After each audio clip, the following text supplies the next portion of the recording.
So, you've made your decision. Okay lang sa'yo na makulong ang nanay mo? Hindi po, Miss Tara. At kahit kailan po, hindi po magiging okay sa akin yun. And yet you're here. Yun po yung gusto ni nanay eh. Handa po siyang harapin kayo sa korte para hindi lang po masira yung pangarap ko. How noble. Nanay po kasi siya, ma'am. Na mahal ako. Gaya na lang din ho ng pagmamahal niyo kay Megan. Siguro naman po, ganun din yung gagawin niyo, di ba? Lahat po gagawin niyo, magsasakripisyo po kayo kahit na ayaw ni Megan. Para lang po maabot niya yung mga pangarap niya. Miss Tara, nagmamakaawa ho ako. Tama na ho, please. Itigil niyo na ho yung away niyo ni nanay.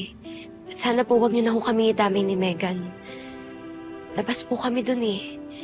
Hindi po namin laban kung ano yung laban niyo ho.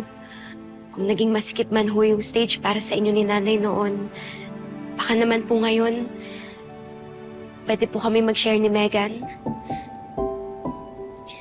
Kasi pag nakulong po si nanay, hindi lang naman ho siya yung maapektuhan eh. Hindi lang po ako, pati ho kayo. Si Megan, pati po yung buong Yumi.